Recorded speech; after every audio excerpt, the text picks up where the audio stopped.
Hello guys, কেমন আছো তোমরা সবাই? আশা করি তোমরা সবাই ভালো আছো, আমিও ভালো আছি তোমাদের ভালোবাসায়। তো আমরা এখন যাচ্ছি একটু ঘোরাঘুরি করতে, তোমরা দেখতে থাকো ভিডিওটা। তো গাইস, আমরা হাঁটতে হাঁটতে চলে এসেছিলাম একটা মন্দিরের কাছে, কিন্তু ভেবেছিলাম যে মন্দিরের ভিতর ঢুকবো, কিন্তু মন্দিরের গেট বন্ধ থাকায় আমরা ঢুকতে পারিনি। তো কি আর করার, দুঃখের বিষয়, এখন ফিরে যেতে হবে। তো চলো। তো গাইস, তারপর আমরা মন্দির থেকে ফিরে এলাম। ফিরে এসে আস্তে আস্তে দেখি আমরা এখানে জিলাপি ভাজছে একটা লোক। তো আমরা মনে করলাম এখান থেকে জিলাপি খাওয়া যাক।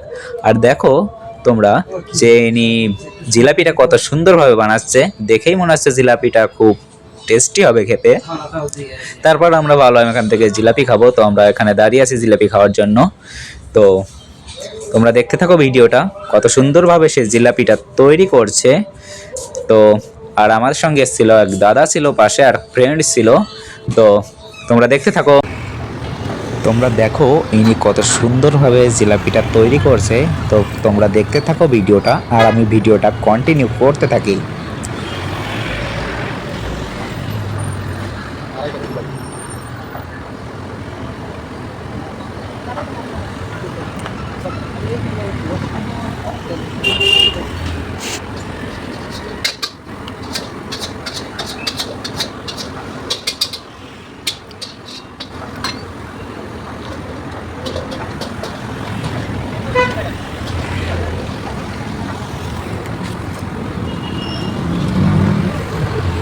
तीस का दे दो।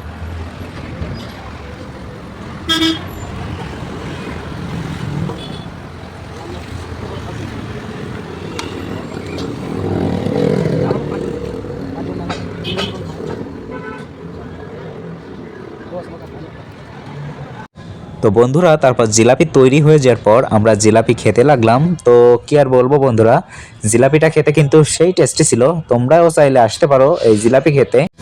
তো গাইস, তারপর এখন সন্ধ্যাও লেগে আসছে, তাই আমরা ভাবলাম আস্তে আস্তে রুমের দিকে যাওয়া যাক। তারপর আমরা হাঁটতে হাঁটতে চলে আসলাম আমাদের রুমের দিকে। তো বন্ধুরা, তোমরা যে যেখান থেকে আমার ভিডিওটা দেখছো না কেন, তোমরা সবাই আমাকে লাইক, কমেন্ট, সাবস্ক্রাইব করে আমার পাশে থেকো সবসময়। Good bye.